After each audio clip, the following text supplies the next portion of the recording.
welcome to today's episode of Daily Debrief, brought to you by People's Dispatch. I'm your host, Swastika, and let's get into our top story.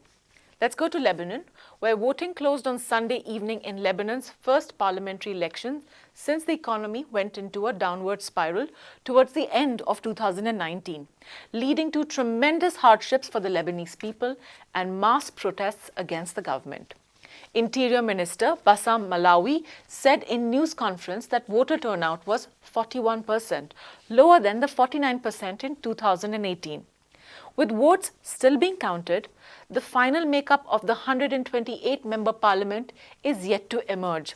Now, to understand the voting system as well as where are we with the votes, let's go over to our correspondent Abdul. So, Abdul, what are the trends that are emerging in these elections, and also what are some of the issues over which these elections were being fought? Well, as far as the trend is concerned, so far it seems like the majority of the seats will be aligned the way they were aligned in the last elections in 2018.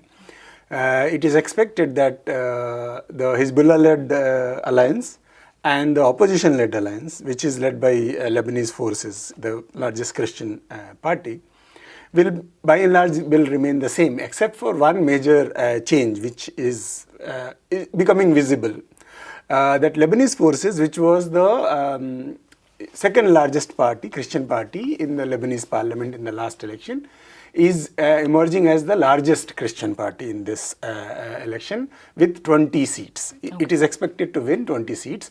The Hezbollah-led alliance, the Free Patriotic Movement, which is the alliance partner of Hezbollah, and led by Michael Aoun, the president of Lebanon, which had 18 seats in the last election, but this time it is expected to win only 16 seats. So apart from this, one more interesting thing which is happening is the change.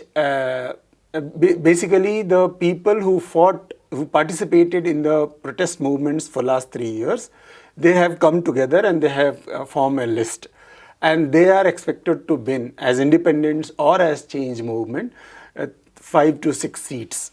So this is the early trend as if now. By tonight or maybe tomorrow, the final results will be out. So that is about the trend. As far as the issues are concerned, yes, there are many issues, primarily given the fact that Lebanon is going through one of the worst economic crises ever in human history. The inflation, the loss of Lebanese money losing its value, and so on and so forth. The basic issues were the failure of the government to provide respite to the people in the last 3 years. Apart from the economic crisis, the COVID, and the Beirut blast, port blast, which happened in 2020, where more than 200 people died.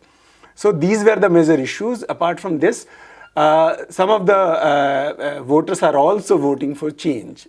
Means, as we have already discussed many times on this show, that there was a protest movement against the ruling classes in Lebanon, demanding change, systematic change in Lebanon. So that some large section of the population is also voting on that issues as well. Yeah. Talking about voting, also if you could tell us, Abdul, what is the structure of the electoral system in Lebanon? Exactly. It is quite interesting. When we talk about Lebanon, we talk about Christian parties and Muslim parties and so on and so forth. Yes. This is primarily because the peculiar electoral system which Lebanon has. It is called confessional system, which basically is different from, it is a parliamentary system, but a confessional kind of parliamentary system, different from what we usually see in UK, the classic parliamentary system, or United States, where there is a classic presidential system. This is a kind of a, you can say, hybrid version of parliamentary system with confessional thing. What is confessional? Basically, there are 128 seats in the Lebanese parliament. These seats are divided equally between two religious groups, Christians and Muslims. Within the Muslims, there are Shia Shiites, then there are Sunni Shiites, then there are Druzes, and so on and so forth. Within Christians also, there is a division on the same line, on the sect. Different sects have different number of seats allotted to it. The entire country is divided into 15 constituencies, and there are multi-party representation from these 15 constituencies.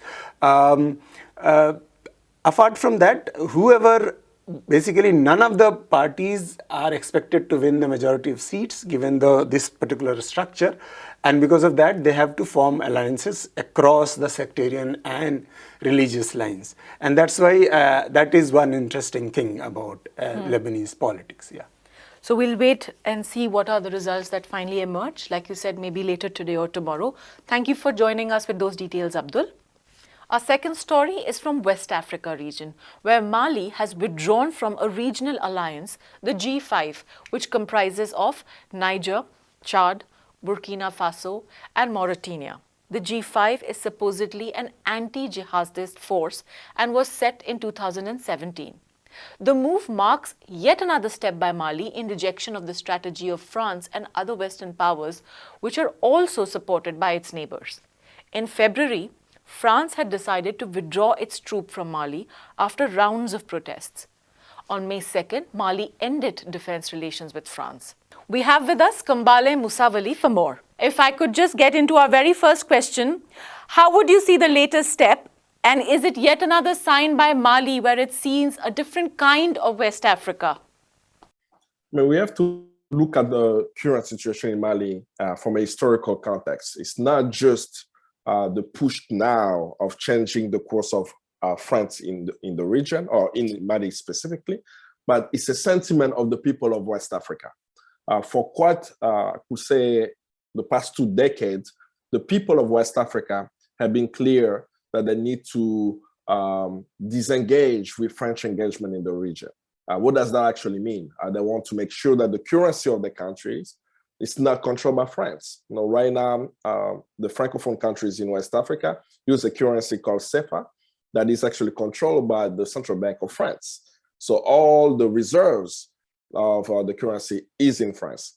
The second part is the dominance of France in the region has been mainly for the control of mineral resources. For example, the uranium that's in the region has been used to provide electricity to France, for example, while the people in the region have not. So when we look at what's happening with the current administration coming from the coup that took place, it's not their goodwill that's coming. They are only reflecting the aspirations of the people of the region. And why are they coming out of the engagement with France, specifically even the military, is because they feel that France is doing everything in its power to be able to destabilize Mali, to create sanctions, because of the radical position of the leader of Mali asking for French troops to leave Mali. Kambale, could you also talk to us about the strategy that is being followed by France and its allies in this region? The region of West Africa has been in turmoil since the NATO attack of Libya. Gaddafi in Libya was almost as the peace keeper of the region. When NATO came and destabilized Libya, removed them forcefully, unfortunately, Gaddafi was killed. Many of the weapons used in Libya found itself in the whole West African region. And in the Sahel region, there have been for years many separatist groups, particularly those who want to create Azawad, the region of that will be controlled by the Tuareg. And those, the population in the area over the years have gone through peace negotiation with the different leaders so that they will not destabilize the region. But unfortunately now, they're fought in Libya, they now have the weapons, they don't have anywhere to go. They have moved now in the region that have destabilized. And in the same time as the destabilization is taking place, you're seeing the extraction of mineral resources. So they are all fighting where we have the uranium, we have the bauxite and others. And the destabilization has moved from Libya to Chad or to Burkina Faso, all the way to Mali and Niger, so the whole entire West African region. So France's response and its allies, particularly the United States, who has been France's ally on logistics in moving French troops in the region, is that to militarize the region. Now, they've brought in the French troops in the region. They've also created a group, a regional group called G5 Sahel, that includes the 5 countries in West Africa: Mali, Mauritania, you have Burkina Faso, Niger, and Chad. And these countries have had their troops fighting the so-called jihadists. But the impact of all these military operations has been really negative on the population. We've had usually population around the borders massacred, displaced, and so on. And there seems to be the lack of clear coordinations between the countries, because for almost now a decade, they have not been able to bring down the so-called jihadists in the region. But now for Mali itself, with the new leader, Mali this year, he's supposed to actually assume the presidency of the G5 Sahel. That's the regional group going after the jihadists. For some reason, obscure reasons, they are not presiding that group. And based on what the current president of Mali is saying, Goïta, he believes that there is an outside force in a concrete way, France's interference, to make sure that Mali does not take the presidency of G5 Sahel just after they have removed the French troops out of Mali. I mean, think about it in the context. If the French soldiers have been kicked out of Mali, and now you have Malians taking control of the G5 Sahel, and potentially being successful at stopping the militia group, the jihadists, that will be a success story of Africans resolving their internal affairs. So France is doing everything in its power to make sure that Mali fails. Staying with France doing everything in its power, France and its allies, are they operating from neighboring countries to continue with their operations? They are moving into other countries. Some of them have moved to Cote d'Ivoire, some are going to Burkina Faso. If you follow through even Burkina Faso now, only Ouagadougou, the capital city, is still not in control of the rebel groups. Just last week, here at the border of Ghana and Togo, there was a jihadist attack. So we're seeing that with the displacement of the soldiers, that the instability is still moving in the other region. But Mali is presenting itself now, and it's actually showing the leadership in the region of showing what it means to present the aspirations of the people by, 1, removing France's engagement in Mali, and 2, having the people take control of their own destiny. At the start of another week, we're no closer to the end of war in Ukraine. Both sides are issuing claims and counterclaims, though not much has changed on ground militarily. The war also rages on the economic and energy security front and the world. Particularly for those of us in the global south, we are feeling the impact. Prices of essential commodities are on the rise everywhere, and even the big Western markets have taken huge hits. As we discussed last week, India's ban on wheat exports has led to a jump in the global prices of wheat on Monday. Last week on May 13th, Lloyd Austin, the US Secretary of Defense, spoke to counterpart Sergei Shoigu and said he urged Russia to consider for an immediate ceasefire. Now, to understand this, let's go over and talk to Prabir Purkayastha, who's here with us. Prabir, the US Defense Secretary and the Russian Defense Minister have spoken about negotiations around a ceasefire. Now, the US has in fact, up till this moment, has been talking about weakening Russia. There seems to be a shift in the position. Why has that come about? Well, let's first start with that this is the first time, at least in a few months, that we have the American officials talking about a ceasefire in Ukraine. Now, this till date was not something that the US officials were doing. In fact, the refrain continuously coming out is that the war is something that Russia is losing, Ukraine is winning, Russia is on going back, and we need to weaken Russia so that it never does any of these kind of things again. And Biden has also talked about getting rid of President Putin, that this war should see the end of President Putin as the president of Russia. So all of this is not consistent with the sudden discussion that seems to have taken place whether a ceasefire can be negotiated with Russia or between Russia and Ukraine. If you remember, Russia and Ukraine were in serious ceasefire negotiations. We had a report from Financial Times quoting officials in Zelensky's entourage who said that out of 15 points we seem to have agreed on most, and we should be able to announce a ceasefire very quickly. And that was one of the reasons that Russia seemed to have pulled back from Kiev at that point of time. So are we looking at a restart of such negotiations? Is Ukraine on board?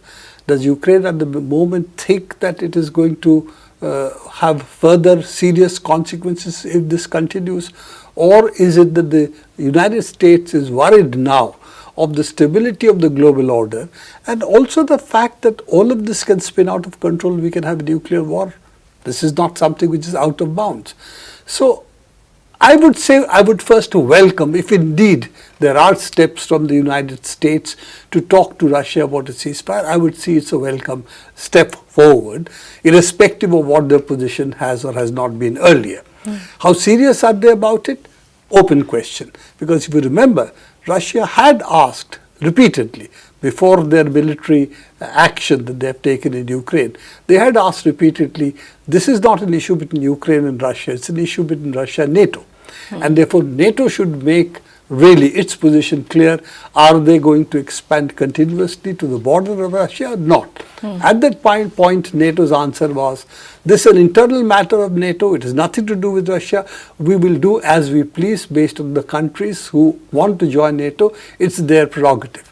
Now this was not acceptable, and even today this is not a position that the United States would accept, for instance in its own what it considers its sphere of influence. So even there it takes a very, very different position. In fact, on Africa itself, it also regards the Africa's Atlantic coast to be something which is the part of the US influence. So that's something where China shouldn't, for instance, enter. So you have all these kinds of positions which are positions that the US takes vis-a-vis itself. But when it comes to Russia, it says no. We can position missiles close to your borders. You really do not have the right to say anything as long as the countries who agree with us on positioning such weapons, that's between us and them. Now that between two nuclear powers is not a position that's viable, because you're really talking about missile flights from Ukraine to Moscow being about 7 minutes, 8 minutes. So that is something, of course, Russia will have at least a vital interest in. So I think that kind of discussion, if it restarts, yes, what are the conditions under which the Russian troops would then probably stay in Donbass, but maybe not move further, probably stay in Mariupol to a large part of the Black Sea border, probably not maybe up to Odessa. So all of this may be open for negotiations. Ukraine today is negotiating, and NATO is negotiating on a much weaker wicket than they were in December when this whole thing started. So I think hopefully good sense, hopefully, but I'm not too hopeful, honestly. That I don't think this indicates a break in the position. I think it's maybe just exploratory to see whether they would get some response from Russia or not, and whether maybe Russia would back off, or maybe they're buying time to see how to resupply Ukraine, a temporary ceasefire for doing that, and again the hostilities start. So we have to see which way the wind blows before we to come to any conclusion. Interesting is Western media has blacked it out. We don't see much of this in the Western media, no discussions on why or what was this ceasefire discussion about. In fact, Prabir, if the fact that there is a conversation around wanting a ceasefire, what could be some of the possible terms based on which NATO and Russia could come for negotiations? I think a part of the issue is really that the economic war that is now being waged is also getting out of hand. That if, for instance, oil, gas, coal from Russia is stopped from going to Western Europe, essentially, in that case you will see a collapse of a lot of these economies because they are critically dependent on energy from Russia. It has a global consequence as well because food prices are going up in the world just as oil and gas prices are. And with the heat wave in India, there is a loss of a large part of, or a significant part of our harvest could be lost, and therefore India's ability to export foods doesn't seem to be there. Government has banned export of wheat, for instance, from India. So the huge shortfall that's going to take place because of the continuing war in Ukraine due to wheat exports from Ukraine as well as wheat exports from Russia is not going to take place either because of the sanctions. So both for energy, food and fertilizers, which is also something important, food grains, there is a problem because Russia and Belarus are the major exporters of fertilizers.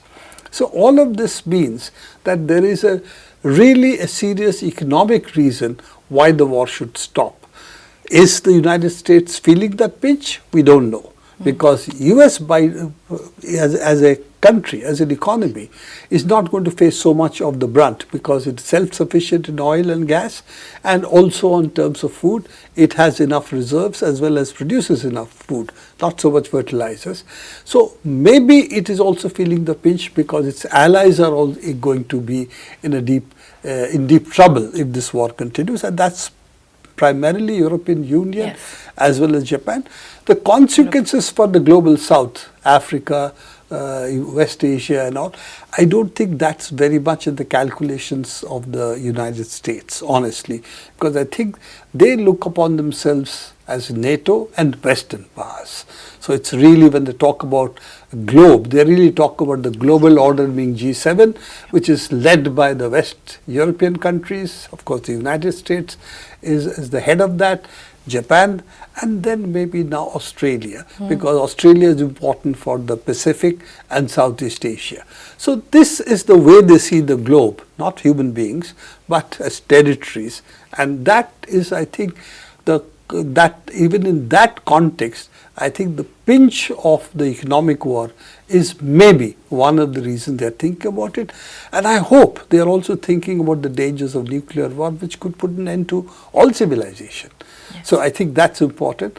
I don't think they're thinking about global warming and the impact of the war, this war on global warming, and that all of this has been set back by at least 3 to 4 years. The small window we had for keeping the temperature down by reducing carbon dioxide emission, I think we've lost that. Well, Prabir, thank you for joining us with those details. We'll come back as we follow up on this issue in our upcoming shows as well. Well, that's all that we have on our show Daily Debrief today. Do come back and tune in tomorrow. Please follow us on Instagram, Facebook and Twitter, and like and subscribe us on our website.